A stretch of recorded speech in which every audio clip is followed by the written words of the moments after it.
Χαίρετε κυρίες και κύριοι, καλώς ήρθατε σε ένα ακόμα Viewpoint σε συνεργασία με το Ελληνικό Ινστιτούτο Στρατηγικών Μελετών. Σήμερα έχουμε την τιμή να φιλοξενούμε τον κύριο Άγγελο Συρίγο, καθηγητή Διεθνούς Δικαίου και Εξωτερικής Πολιτικής στο Πάντιο Πανεπιστήμιο, εν ενεργεία βουλευτή και πρώην υφυπουργό παιδείας.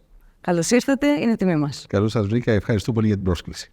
Ας ξεκινήσουμε από τα διεθνή, αν θέλετε, από τη Μέση Ανατολή, με τις πρόσφατες εξελίξεις στο Λίβανο, με το συντριπτικό χτύπημα που έχει καταφέρει το Ισραήλ στη Χεσμπολάχ, όχι μόνο με τους βομβιτές και προσφάτως με τις επιθέσεις. Θα θέλαμε να μας πείτε σε ποια θέση φέρνει το Ιράν μέσω αυτών των κινήσεων και τι εξελίξεις να περιμένουμε στην περιοχή.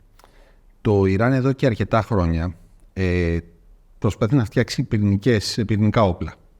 Και από ό,τι δείχνουν όλες οι ενδείξεις, είναι πολύ κοντά στη δημιουργία αυτών των πυρηνικών όπλων. Τα πυρηνικά όπλα γίνονται σε μια περιοχή στο Ισφαχάν, στην περιοχή Ισφαχάν, και είναι σε εργοστάσιο που είναι κάτω από τη γη σε βάθος από 40 έως 60 μέτρα. Είναι εντοπισμένο, είναι γνωστό που γίνονται όλα αυτά τα πράγματα και από ό,τι φαίνεται το Ιράν είναι στο παρά-1 ή στο παρά-2 στο να ολοκληρώσει αυτή τη διαδικασία.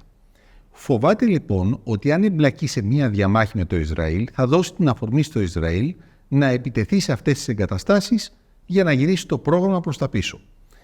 Επομένως, η βασική του θέση είναι να αποφύγει μια εμπλοκή όταν βρίσκεται τόσο πολύ κοντά στη δημιουργία πυρηνικών όπλων. Και προσπαθεί να το αποφύγει.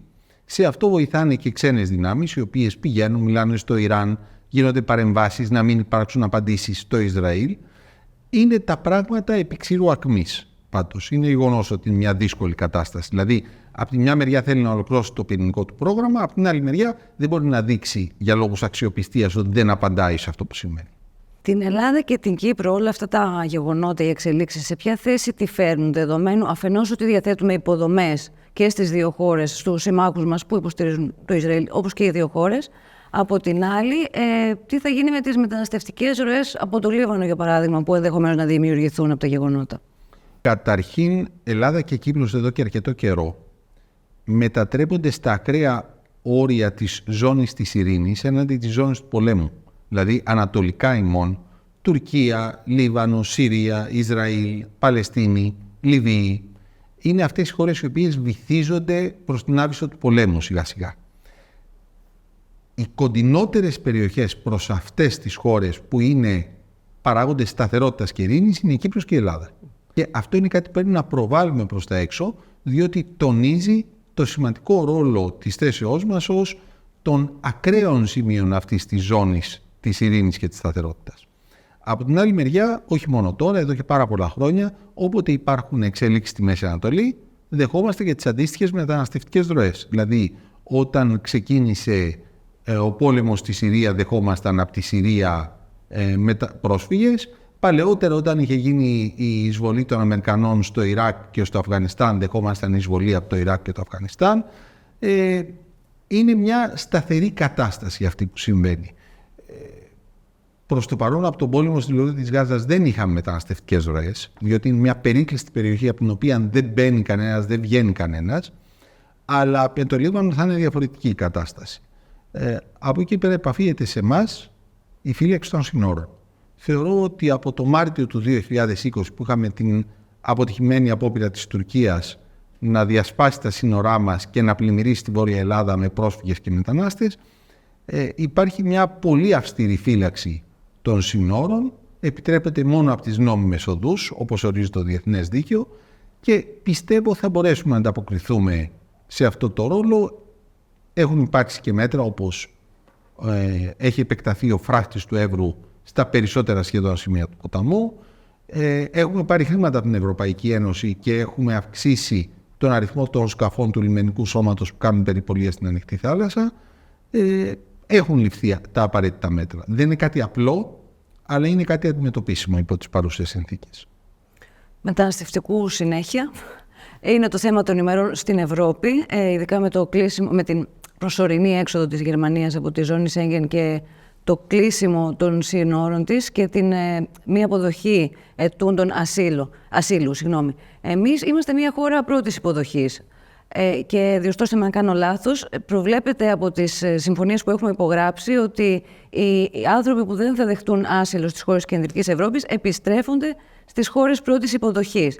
Αυτές τα pushbacks επί της ουσίας πίσω από την Ευρώπη μπορούμε να τα αντιμετωπίσουμε? Μέχρι να εφαρμοστεί το νέο μεταναστευτικό δίκαιο, το οποίο έχει συμφωνηθεί, το οποίο θα γίνει σε περίπου 2 χρόνια από τώρα, ισχύει αυτό που περιγράψατε. Δηλαδή, οι χώρες πρώτης υποδοχής, που κατ' ουσίαν είναι η Ισπανία, η Ιταλία, η Μάλτα, η Ελλάδα και η Κύπρος, είναι εκείνες οι οποίες δέχονται τον κύριο όγκο των μεταναστών και των προσφύγων, είναι εκείνες οι οποίες δίνουν τη δυνατότητα για να μπορέσει κάποιος να υποβάλει αίτηση ασύλου, και επειδή οι περισσότεροι από όσους παίρνουν άσυλο στη συνέχεια εκμεταλλεύονται τη δυνατότητα που τους δίνει το ευρωπαϊκό δίκαιο να μετακινηθούν ως τουρίστες σε άλλες χώρες, κατ' ουσίαν αυτοί οι άνθρωποι φεύγουν και χάνονται στη κεντρική Ευρώπη.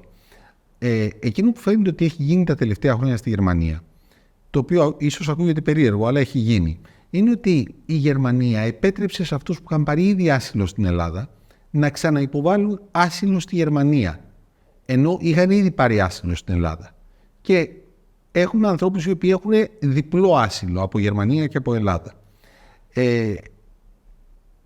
Αυτή τη στιγμή, όσοι έχουν τα πράγματα, δεν έχει τεθεί ως θέμα να δεχθούμε άτομα που έχουν παραβιάσει τους όρους που ορίζει το Σέγγεν και κινούνται μέσα στην Ευρωπαϊκή Ένωση πέραν του τριμήνου που λέει το Σέγγεν, δίνει 1 τρίμηνο, 1 εξάμηνο.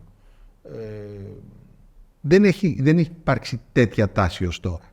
Εάν υπάρξει η στάση της Ελλάδος, λόγω και του νέου μεταναστευτικού σχήματος, το οποίο σας είπα θα εφαρμοστεί σε 2 χρόνια, είναι αρνητική, διότι θεωρεί ότι αυτό είναι εις βάρος των κρατών πρώτης υποδοχής. Τώρα, όσον αφορά τα μακροπρόθεσμα αποτελέσματα αυτής της κίνησης της Γερμανίας, μονομερώς, χωρίς προηγούμενη συζήτηση με τους εταίρους της Ευρωπαϊκή Ένωση, αποφασίζει την μη ελεύθερη διακίνηση των πολιτών, των ανθρώπων στα σύνορά της. Δεν είναι η ελεύθερη διακίνηση, τον έλεγχο όσων κινούνται για να μπουν μέσα στη Γερμανία.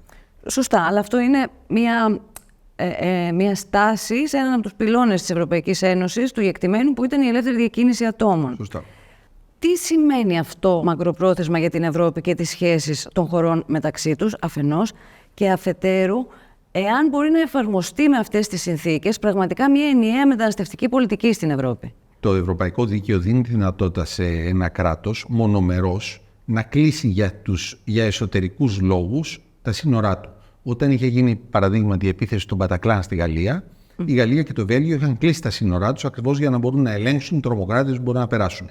Το πρόβλημα με τη Γερμανία είναι ότι κλείνει τα σύνορά της, ενώ δεν υπάρχουν τέτοιοι λόγοι, αλλά οι πραγματικοί λόγοι είναι η άνοδος της ακροδεξιάς που έχει ως σημαία της το μεταναστευτικό.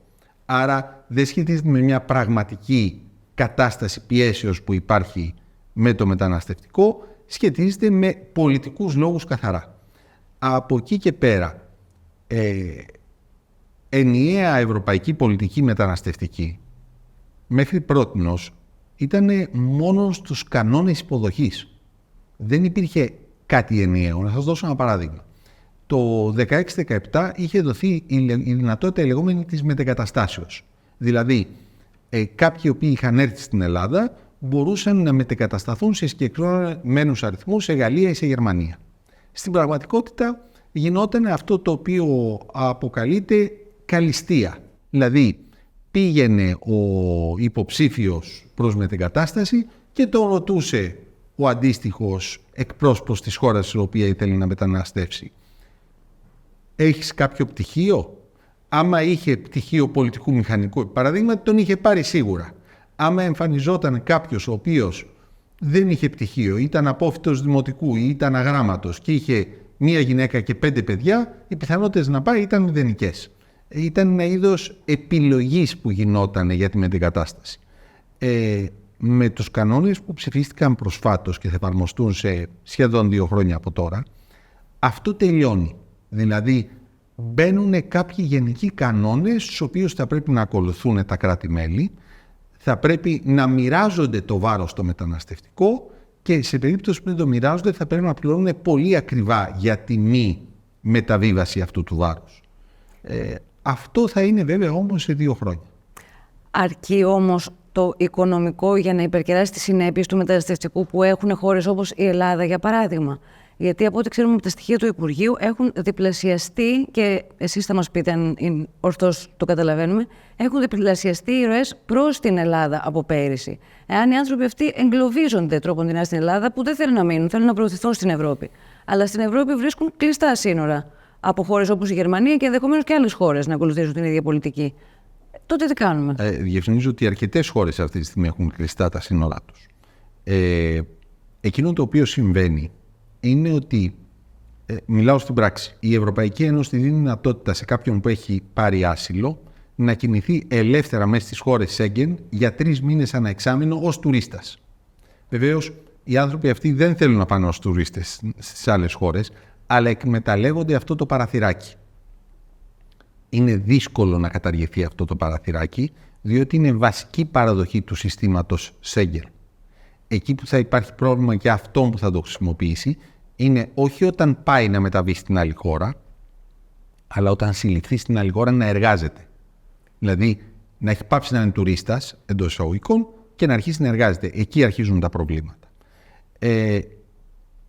Οι μεταναστευτικές ροές είναι αυξημένες κατά πολύ σε σχέση με πέρσι. Αυτό είναι κάτι αντικειμενικό. Το οποίο όμως δεν σχετίζεται με τη στάση της Γερμανίας τις τελευταίες μέρες. Είχαν αρχίσει από τις αρχές του χρόνου να υπάρχουν αυτές οι πιέσεις στα ανατολικά μας σύνορα. Από την Τουρκία έρχονται. Και κάποιος αριθμός ατόμων μπαίνουν από τα νησιά στην περιοχή της Κρήτης. Στη Γάβδο, στην ίδια την Κρήτη, που έρχονται με μεγάλα καράβια. Αυτή είναι μια τάση η οποία θα συνεχιστεί. Ο μόνος τρόπος για να εμποδιστούν αυτά είναι ο έλεγχος. Πάμε τώρα, αν θέλετε, στο ενεργειακό, με αφορμή την μεγάλη κουβέντα που γίνεται για τον Great Sea Interconnector, στη σύνδεση την ηλεκτρική Ελλάδας και Κύπρου-Ισραήλ, που άλλοτε την κάναμε βέβαια αυτή την κουβέντα για τον EastMed, και ευτυχώς ευόδωσαν από ό,τι φαίνεται οι συνεννοήσεις και θα προχωρήσει η διασύνδεση. Θεωρείτε ότι η Ελλάδα έχει τις προϋποθέσεις αυτή τη στιγμή, ή μάλλον υπάρχουν διεθνώς οι προϋποθέσεις, ώστε η Ελλάδα να μπορεί να κάνει μια ενεργειακή πολιτική επωφελή και ενδεχομένως να αξιοποιήσει και τους υδρογονάνθρακες, δεδομένου του ότι η Ευρώπη διψάγει ενέργεια, ή μάλλον έχει αυξημένες απαιτήσεις για φτηνότερη ενέργεια δεδομένου του ουκρανικού? Είναι δύο διαφορετικά πράγματα. Το ένα αφορά στα καλώδια. Η Ελλάδα η τάση που υπάρχει διεθνώς είναι μεταφορά ηλεκτρικής ενέργειας που προέρχεται από φιλικές προς το περιβάλλον πηγές. Η κατεύθυνση προς την οποία κινούνται οι περισσότερες χώρες είναι, ιδίως της Αφρικής, να χρησιμοποιήσουν τον ήλιο. Επομένως, η τάση που ακολουθείται είναι να υπάρχουν μεγάλα ενεργειακά έργα που θα παράγουν ηλεκτρική ενέργεια από τον ήλιο, και εδώ έρχεται η Ελλάδα και λέει στην Αίγυπτο: εγώ θα προσπαθήσω με 2 καλώδια να μεταφέρω ηλεκτρικό ρεύμα από εσένα σε εμένα και από εκεί στην υπόλοιπη Ευρώπη. Αυτή είναι η πρώτη κατεύθυνση. Η άλλη είναι αυτή που πάει να γίνει μέσω του καλωδίου που θα συνδέει Ελλάδα-Κύπρο και μελλοντικά, αν όταν όλα πάνε καλά, και το Ισραήλ.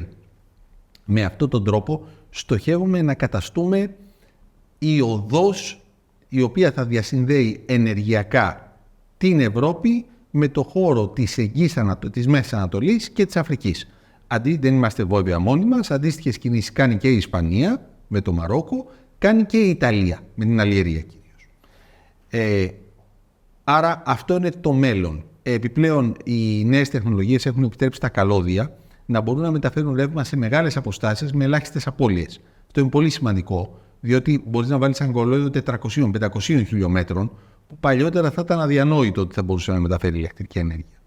Επιπλέον, οι κανόνες μεταφοράς, οι κανόνες τοποθετήσεως καλωδίου είναι πολύ πιο απλοί από τους κανόνες ποντήσεως ενός αγωγού. Αυτό δεν σημαίνει ότι δεν υπάρχουν προβλήματα, απλώς λέω ότι είναι οι κανόνες πιο απλοί. Τώρα, ενεργειακή πολιτική και υδρογονάνθρακες. Αυτό είναι ένα άλλο θέμα.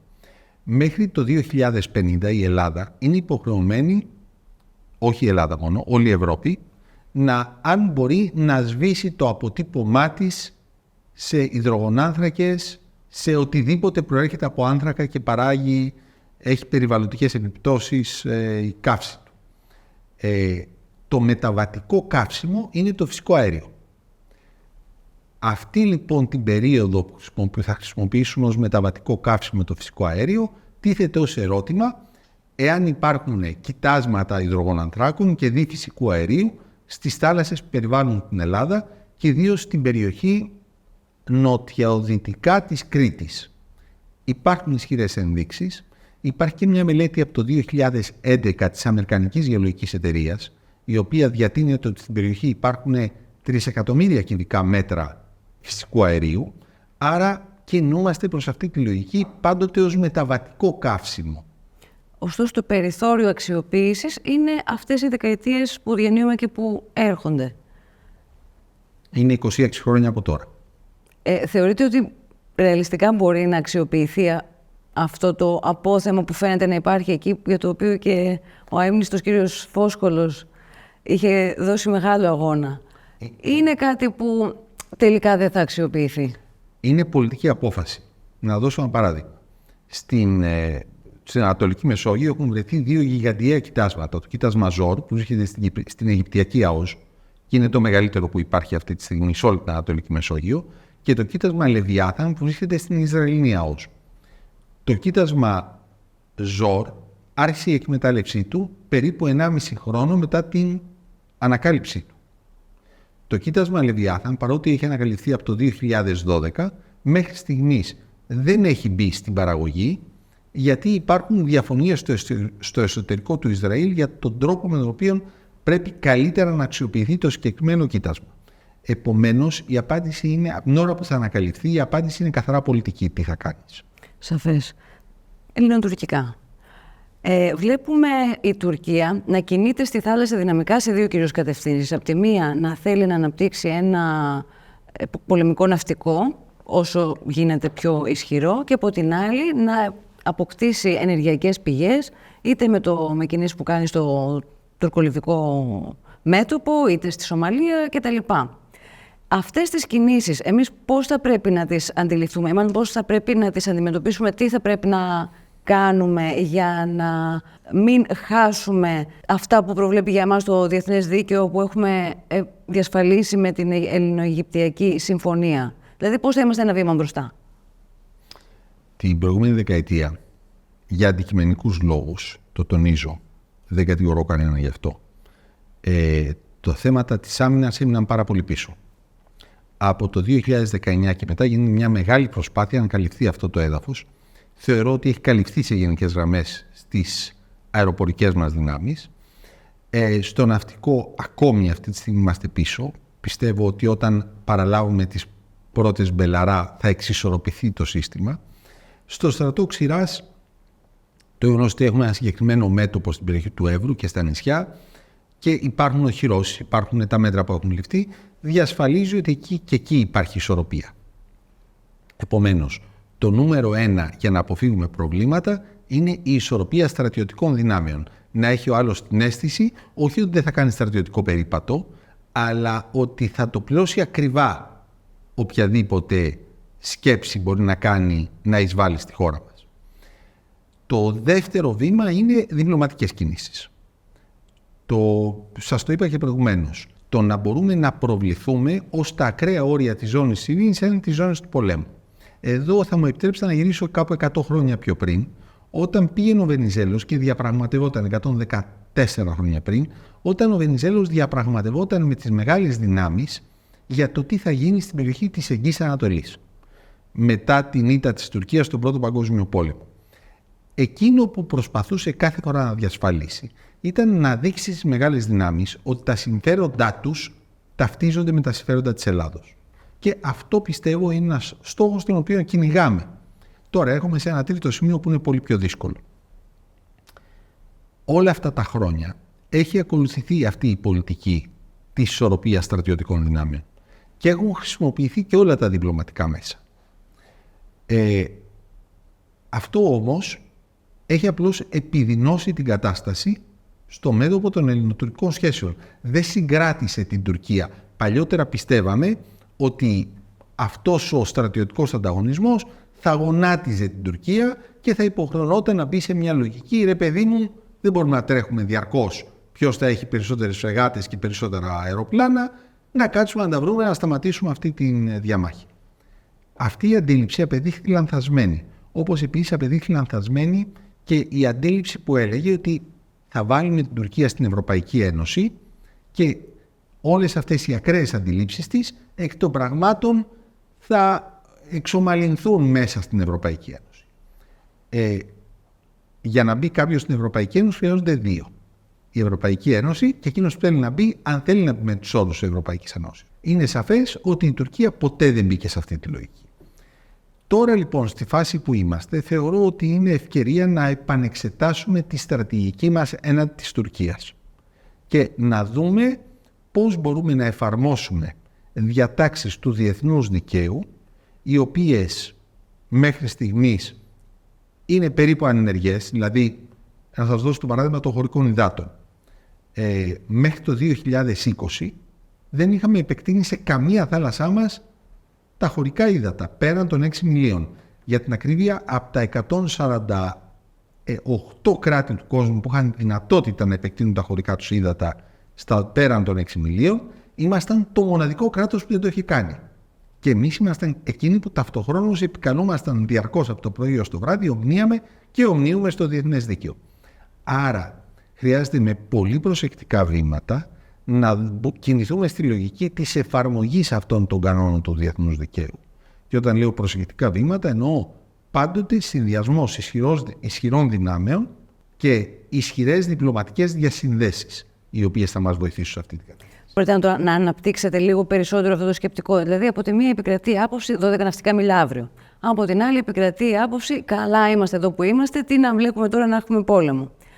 Πώς αξιοποιούμε αυτή την οδό που λέτε εσείς ως πιο αποτελεσματική, δηλαδή εφαρμόζουμε το διεθνές δίκαιο υπέρ των εθνικών μας συμφερόντων, αργά ίσως, αλλά σταθερά προς μια κατεύθυνση. Τι θα μπορούσε να σημαίνει αυτό έμπρακτα? Να σας πω μια ιστορία που είχε συμβεί το 1988. Ήταν τότε που ο Αντρέας Παπανδρέου ήταν πρωθυπουργός της Ελλάδος, αλλά ήταν άρρωστος στην Αγγλία, έκανε εγχείρηση ανοιχτής καρδιάς. Στην Ελλάδα, κυρίαρχος του πολιτικού παιχνιδιού τότε ήταν τότε αντιπρόεδρος της κυβερνήσεως Μένιος Τσόγιοργας. Αναπληρωτής υπουργός εξωτερικών ο Καψής, ο Γιάννης Καψής. Η ελληνική αντιπροσωπεία που έχει πάει στην Αμερική, στον ΟΗΕ, να παρακολουθήσει την συνδιάσκεψη για τα κράτη-μέλη που έχουν υπογράψει το δίκαιο της θάλασσας, δέχεται επίσκεψη από την Αμερικανική αντιπροσωπεία, η οποία τους λέει το πολύ απλό. Κοιτάξτε, εσείς λέτε 12 μίλια, η Τουρκία λέει 6 μίλια, θα αυξήσετε τα χωρικά σας ύδατα στα 9 μίλια, το σπάσουμε στη μέση, και εκεί θα μείνετε. Και εμείς θα σας στηρίξουμε. Η ελληνική πλευρά ρωτάει πώς μπορεί να γίνει αυτό το πράγμα. Η αμερικανική λέει: κοιτάξτε, θα κάνει μια άσκηση ο έκτος αμερικανικός στόλος στην περιοχή και όταν ανακοινώσετε την αύξηση των χωρικών υδάτων από τα 69 ναυτικά μίλια, ο αμερικανικός στόλος θα πει ότι σέβεται αυτή την απόφαση και συνεχίζει την άσκηση πέραν των 9 μιλίων. Ήταν κάτι πολύ συγκεκριμένο και αυτό. Υπάρχουν και τα σχετικά τηλεγραφήματα στο Υπουργείο Εξωτερικών για αυτό το θέμα.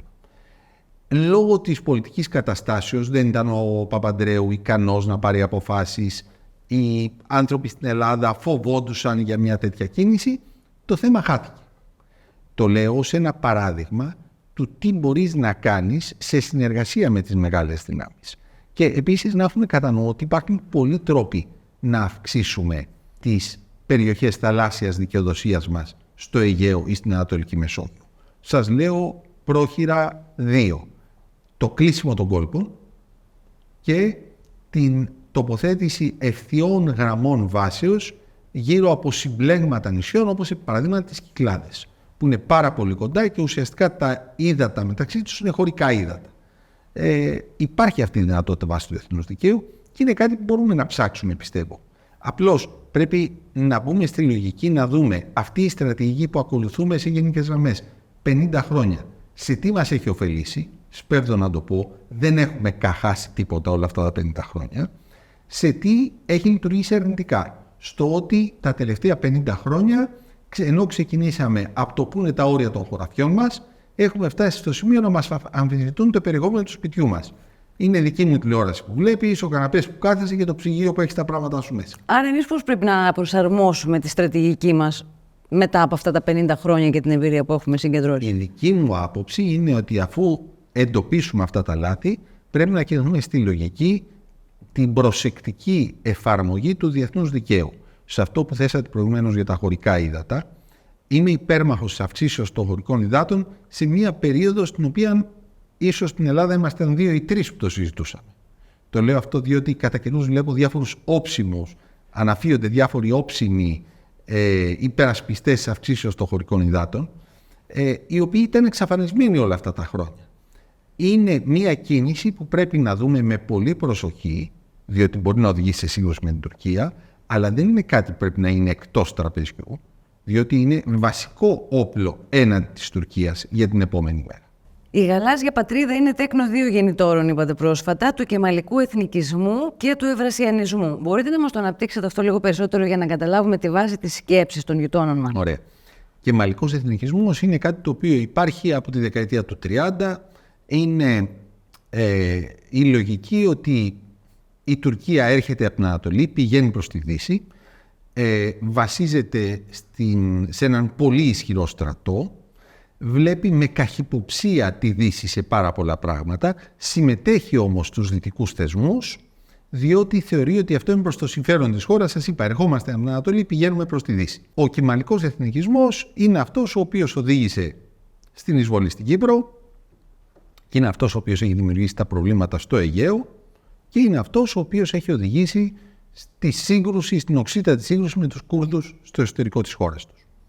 Ο ευρασιανισμός είναι μια νεότερη θεωρία, η οποία στην Τουρκία εμφανίζεται έντονα από τα μέσα της πρώτης δεκαετίας του 2000.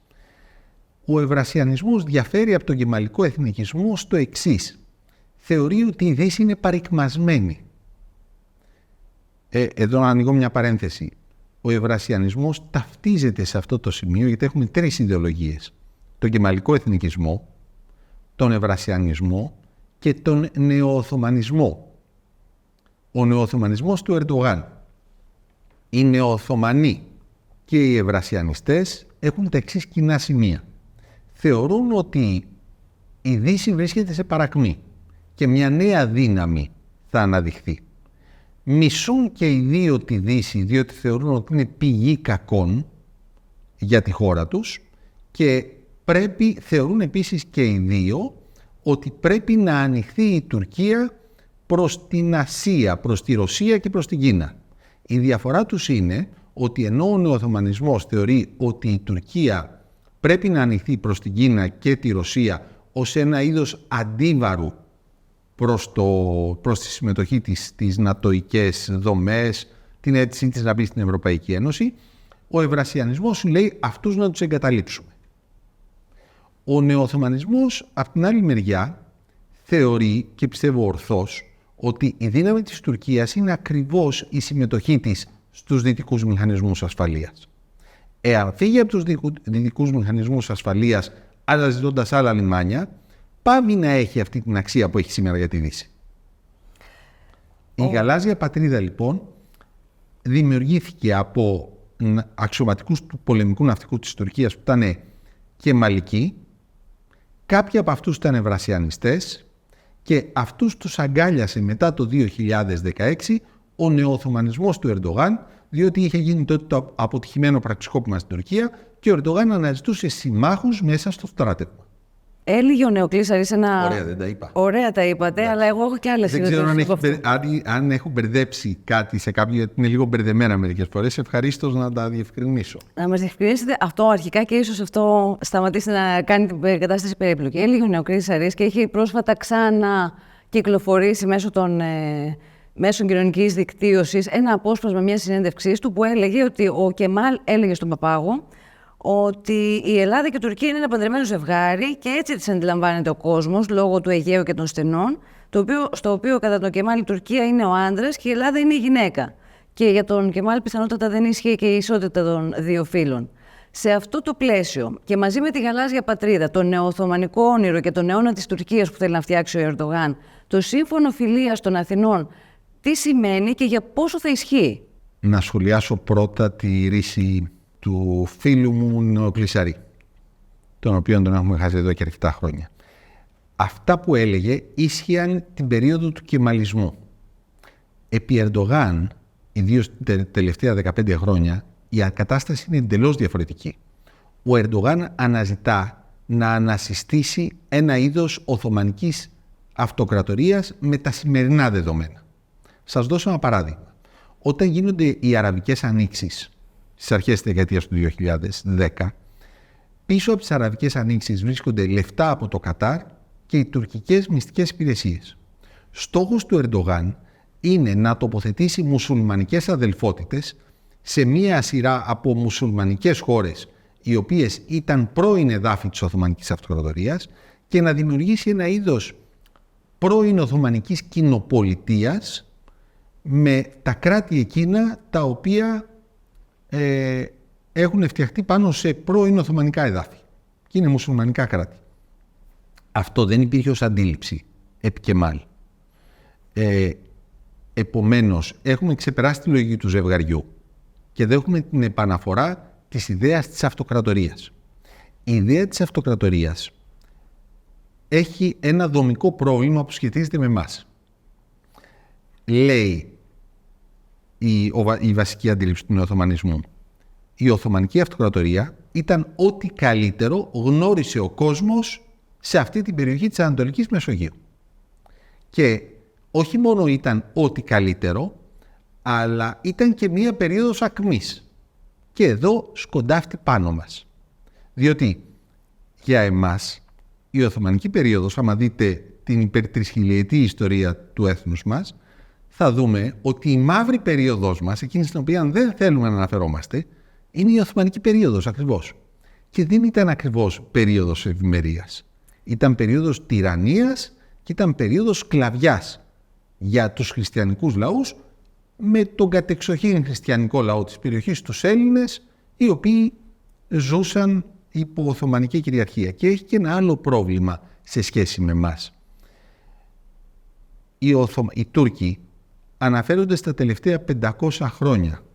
Η παρουσία μας στην περιοχή, η ιστορική παρουσία μας στην περιοχή, επεκτείνει τον ιστορικό ορίζοντα πολλές χιλιετίες πίσω.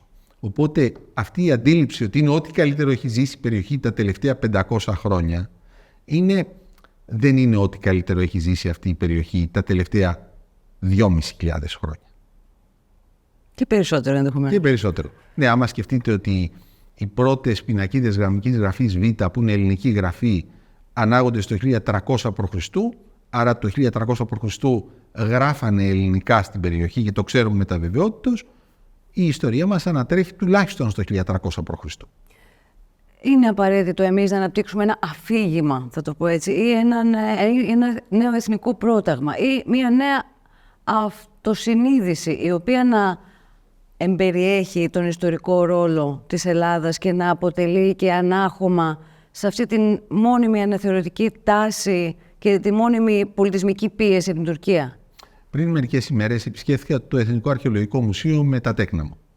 Και μεταξύ άλλων, επειδή αναφέρθηκα στη γραμμική γραφή Β, μεταξύ άλλων είδαμε κάποια σπαράγματα από αγγεία του 8ου π.Χ. αιώνα, στα οποία ήταν γραμμένα ελληνικά γράμματα.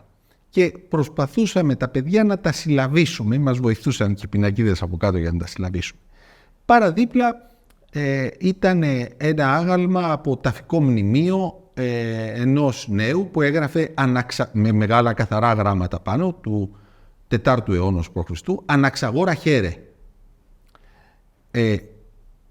Το γεγονός ότι τα παιδιά βλέπουν τη γραφή μιας γλώσσας, την οποία την έχουν ως κάτι αυτονόητο και καθημερινό, να πηγαίνει πίσω τόσες χιλιάδες χρόνια, τους μπολιάζει την αντίληψη ότι είμαστε κάτι πολύ παλιό στην περιοχή, χωρίς απαραίτητος να τους το λες.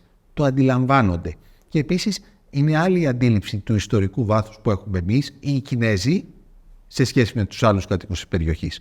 Αυτό που λέει ο νεοοθωμανισμός δείχνει την αντίληψη του ιστορικού βάθους των Τούρκων. Οι Τούρκοι αισθάνονται ότι ουσιαστικά εμφανίζονται με τη μάχη του Ματζικέρτ στην περιοχή μας.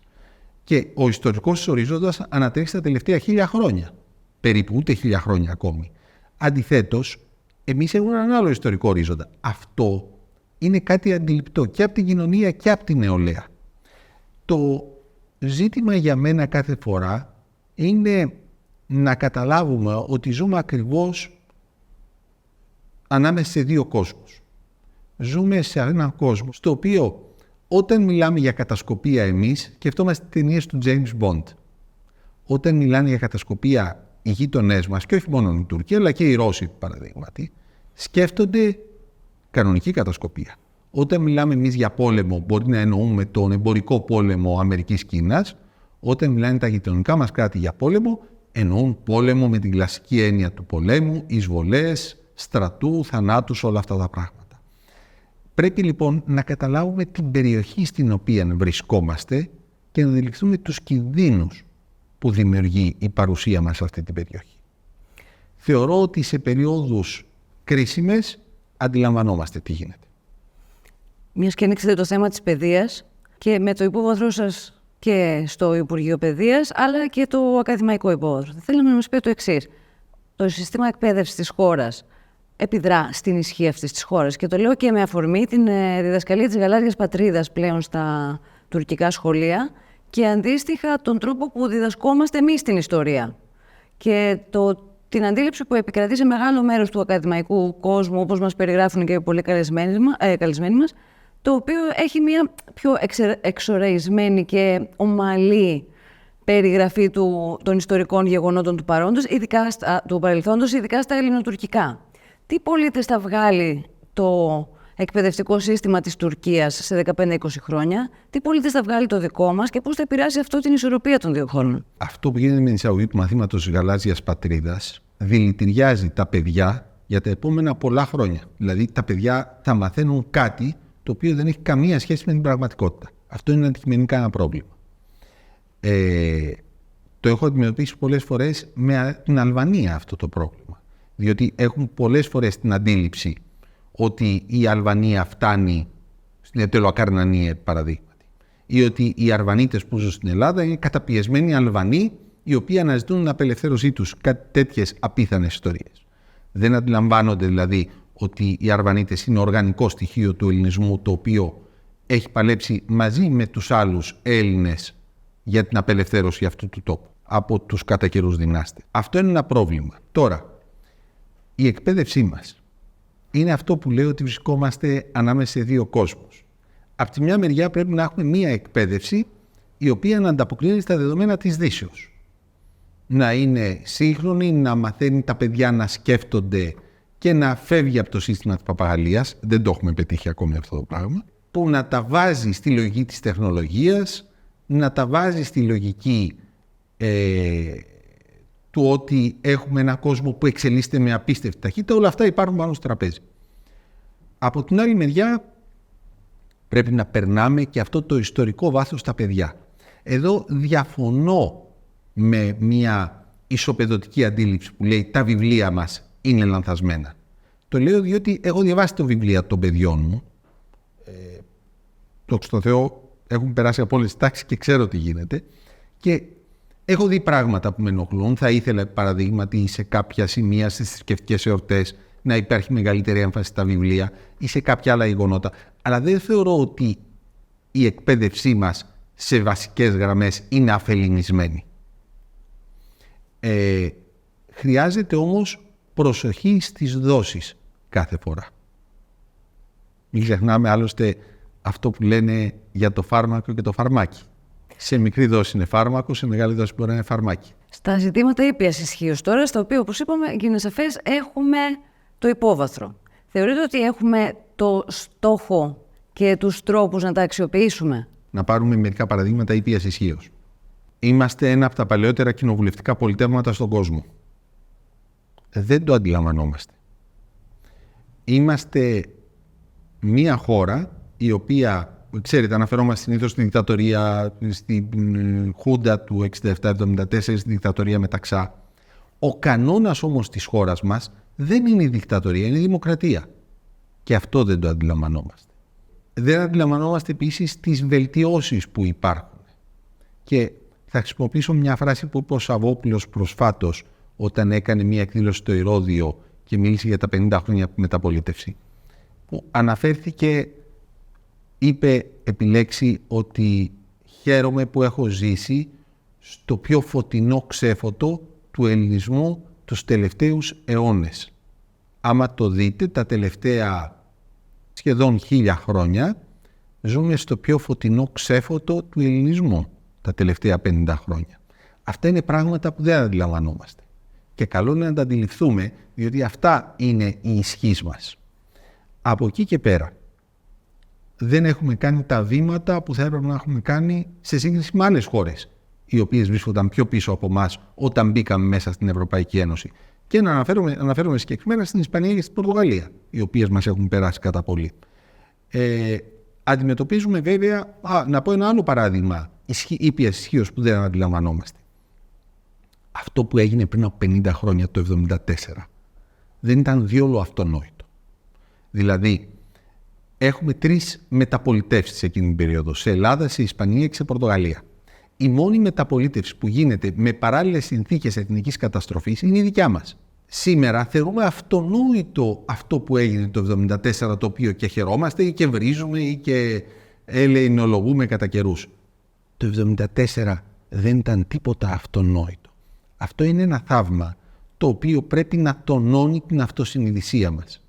Το γεγονός ότι πριν από 3 χρόνια γιορτάσαμε τα 200 χρόνια από την παλιγενεσία μας. Και τι ήταν αυτό το γεγονός εκείνης της περίοδου? Προσέξτε, άοπλοι χωριάτες ξεσηκώνονται κατά μιας πάνωπλης αυτοκρατορίας και πετυχαίνουν. Αντικειμενικά είναι οι συνθήκες θαύματος αυτό που συμβαίνει. Αυτά λοιπόν πρέπει να συνειδητοποιούμε, τα οποία τονώνουν και την αυτοσυνειδησία μας και επίσης και αυτό που αποκαλείται ήπια ισχύς. Από εκεί και πέρα, από μια βόλτα στα Βαλκάνια, μπορώ να σας πω ότι παρά τα παραδείγματα που έχουμε με την Αλβανία, διάβαζα προσφάτως σε μια δημοσκόπηση ότι οι Αλβανοί πολύ θα θέλουν να έχουν ένα σύστημα αντίστοιχο με το σύστημα το δημοκρατικό της Ελλάδος, το σύστημα της δικαιοσύνης της Ελλάδος, παρά τις καθυστερήσεις που υπάρχουν.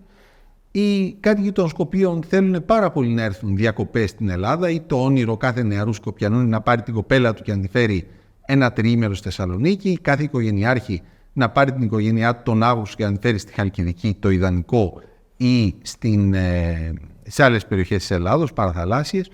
Το όνειρο των Βουλγάρων είναι να μοιάσουν με την Ελλάδα σε πολλά σημεία. Το όνειρο των Τούρκων το βλέπουμε πώς εξελίσσεται. Αν πάτε μια βόλτα στην Αλεξανδρούπολη, το τι γίνεται τα Σαββατοκύριακα με αυτούς που φεύγουν από την Τουρκία ή αυτούς που πηγαίνουν στα νησιά για να ανασάνουν, να πάρουν μια ανάσα από το καθεστώς της Τουρκίας και να επιστρέψουν πίσω, καταλαβαίνετε ότι μπορούμε να είμαστε μια χώρα πρότυπο. Χρειαζόμαστε να βελτιώσουμε πολύ ορισμένα πράγματα, τα οποία σχετίζονται με καθυστερήσεις που υπάρχουν στη διοικητική μηχανή, αυτή η περίφημη γραφειοκρατία, την οποία κάναμε βήματα μεγάλα με την ηλεκτρονική διακυβέρνηση, αλλά θέλει ακόμη πολύ για να δουλέψει, και έχω κατά νου πρωτίστως τα θέματα δικαιοσύνης. Γίνεται μια τεράστια προσπάθεια αυτή τη στιγμή για να προχωρήσουν τα θέματα δικαιοσύνης. Θα δούμε τα αποτελέσματα σε 1-2 χρόνια περίπου. Αλλά είναι βασικό για να μπορέσει να προχωρήσεις. Οι Αγγλοσάξονες λένε justice delayed is justice denied. Δικαιοσύνη που αργοπορεί είναι άρνηση δικαιοσύνης. Όταν έχουμε μια υπόθεση που θέλει 4-5 χρόνια να τελεσυνδικήσει, δεν έχεις δικαιοσύνη. Είναι τομείς στους οποίους πρέπει να επικεντρωθούμε για να μπορέσουμε να αρχίσει να γυρίζει πίσω ο κόσμος ο οποίος έφυγε. Για μένα αυτό είναι το πιο βασικό από όλα. Θα ήθελα να κλείσουμε με το εξής, αυτή τη συνέντευξη. Είπατε πριν για το εθνικό πρόταγμα, όταν πριν 200 χρόνια αποφασίσαμε να αποκτήσουμε ελευθερία και κράτος. Αυτή τη στιγμή έχουμε εθνικό όραμα. Το ρωτάμε συχνά στους καλεσμένους μας και συνήθως οι απαντήσεις κυμαίνονται στο δεν θέλουμε να χάσουμε αυτά που έχουμε ή δεν έχουμε εθνικό πρόταγμα. Εσείς θεωρείτε ότι έχουμε ή χρειαζόμαστε να έχουμε? Άμα πας λοιπόν σε ένα ελληνικό καφενείο, μάλλον σαν την Ελλάδα καφενέδες. Και δεν το ρωτάω αλυτρωτικά, το ρωτάω ως ανάπτυξη, ως ένα όραμα που θέλουμε να είμαστε στο μέλλον. Λοιπόν, άμα γυρίσεις στις Ελλάδα καφετέριες και στις την Τουρκία καφετέριες και τους ρωτήσεις ποια χώρα έχει την καλύτερη εξωτερική πολιτική, η Ελλάδα ή η Τουρκία, είμαι βέβαιος ότι στην Ελλάδα θα σου απαντήσουν η Τουρκία έχει την καλύτερη εξωτερική πολιτική. ας μετρήσουμε στον 20ο αιώνα τις σωστές επιλογές της ελληνικής εξωτερικής πολιτικής και τις σωστές επιλογές της τουρκικής εξωτερικής πολιτικής. Δεν αναφέρουμε σε εθνικές επιλογές που έγιναν εξ ανάγκης. Δηλαδή, το ότι πήγαμε στη Μικρά Ασία το 19, πήγαμε διότι από το 14 και μετά οι νεότουρκοι είχαν αρχίσει να εξαναδραποδίζουν τον ελληνικό πληθυσμό. Το ότι από το 55 και μετά μπήκε το Κυπριακό με ταχύτητα στην ελληνική ζωή και στις ελληνοτουρκικές σχέσεις, οφειλόταν στο ότι ένα τμήμα του ελληνικού λαού ζούσε υπό απικιακές συνθήκες στην Κύπρο. Και εκεί στραφήκαμε εξ ανάγκης. Αναφέρομαι σε βασικές επιλογές, θα σας εξηγήσω και θα μου επιτρέψετε να τις μετράω σαν να είναι ένα είδος ποδοσφαίρου, γόνο ποδοσφαίρου. Γκολ. Λοιπόν, στον Πρώτο Παγκόσμιο Πόλεμο η Ελλάδα παίρνει τη σωστή πλευρά. Πηγαίνει, διαφημίζω τη σωστή πλευρά με τους νικητές. Για να μην παρεξηγηθούμε. Παίρνει τη σωστή πλευρά, η Τουρκία παίρνει τη λάθος πλευρά. 1-0. Στον Δεύτερο Παγκόσμιο Πόλεμο η Ελλάδα παίρνει τη σωστή πλευρά με τους νικητές. Η Τουρκία παίρνει μια επαμφωτερίζουσα στάση, αυτό που λέμε συνήθως ο επιτίδιος ουδέτερος. Οπότε εμείς βάζουμε ένα γκολ, ας δώσουμε στους Τούρκους μισό. Γι' αυτό 2,5. Στον ψυχρό πόλεμο η Ελλάδα παίρνει τη σωστή πλευρά με τους νικητές. Εδώ πρέπει να γνωρίσουμε ότι και η Τουρκία παίρνει τη σωστή πλευρά. 3,5. Μας πλησιάζει επικίνδυνα η Τουρκία. Στο θέμα της εντάξεως της Ευρωπαϊκής Ενώσεως, τότε ΕΟΚ, και οι δύο χώρες υποβάλλουμε μαζί την αίτηση για ένταξη. Η Ελλάδα είναι μέσα. Αυτό μας δίνει άλλο ένα γκολ. 4. Πού ήμασταν? 1,5. Και αν υπολογίσουμε ότι βάλαμε και την Κύπρο μέσα, πράγμα το οποίο ήταν εξαιρετικά δύσκολο, αλλά ήταν κατόρθωμα της ελληνικής εξωτερικής πολιτικής, ας δώσουμε μισό γι' αυτό, 4,5-1,5. Είναι πολύ μεγάλη η διαφορά για να δικαιολογηθεί από έγινε ένα λάθος. Πού οφείλεται αυτή η διαφορά? Και αυτό θεωρώ ότι είναι το συγκριτικό μας πλεονέκτημα. Οφείλεται στο ότι οι διαδικασίες για το πώς θα αποφασίσουμε πού θα πηγαίναμε στον Πρώτο Παγκόσμιο Πόλεμο, τι θα γινόταν στο Δεύτερο, τι θα γινόταν. Στον Πρώτο Παγκόσμιο Πόλεμο το έθνος διχάστηκε. Στο Δεύτερο Παγκόσμιο Πόλεμο το πληρώσαμε, είμαστε η τρίτη χώρα αναλογικά σε απώλειες μετά τη Ρωσία και την Πολωνία. Στο τι θα κάνουμε στην περίοδο του ψυχρού πολέμου, η χώρα πέρασε από έναν εμφύλιο πόλεμο και κατέληξε εκεί που κατέληξε. Οι αιματηρές γένες είναι πιο δύσκολες αλλά και πιο σωστές. Αντιθέτως, η επιλογή για την Τουρκία αν θα πάει στον Πρώτο Παγκόσμιο Πόλεμο, με ποιον θα πάει, στο Δεύτερο, στον ψυχρό πόλεμο, σε όλα αυτά, δεν ήταν κάτι που προέκυπτε από το λαό όπως συγκρουόταν με τον όποιο τρόπο μεταξύ του. Ήταν κάτι που προέκυπτε από μια ηγεσία που αποφάσισε θα πάμε από εδώ ή από εκεί. Τι λέγανε Σουλτάνο, τι λέγανε Κεμάλ, τι λέγανε Οζάλ, τι λέγανε Ισμέτη Νονού στο Δεύτερο Παγκόσμιο Πόλεμο, σήμερα τη λένε Ερντογάν. Αυτό είναι το συγκριτικό μας πλεονέκτημα. Το κράτος μας είναι ένα δημιούργημα δικό μας, των προγόνων μας. Συμμετέχουμε σε αυτό ενεργά. Σας πω ένα πράγμα το οποίο εμένα με είχε αρνητικά σφραγίσει, εντυπωσιάσει. Όταν έγινε το δημοψήφισμα του 2015, ο τρόπος με τον οποίο είχαμε διχαστεί μεταξύ μας. Απόλυτα. Γιατί ήταν κάτι που μας ένοιαζε. Αυτό λοιπόν το χαρακτηριστικό μας συνοδεύει σε κάθε κίνηση που αφορά στο κράτος μας, διότι είναι δικό μας δημιούργημα και συμμετέχουμε ενεργά. Αυτό είναι και το συγκριτικό μας πλεονέκτημα και αυτό που μας βοηθάει να προχωράμε ενωμένοι στην επόμενη μέρα. Η έννοια του έθνους δεν είναι το σύνολο των κατοίκων που κατοικούν, τυχαίνει να κατοικούν σε μια περιοχή. Είναι αυτοί που έχουν κοινή αντίληψη για το παρόν και για το μέλλον τους. Επομένως, θεωρώ ότι έχουμε κοινή αντίληψη για το παρόν και για το μέλλον μας. Πώς μετουσιώνεται αυτό στην πράξη?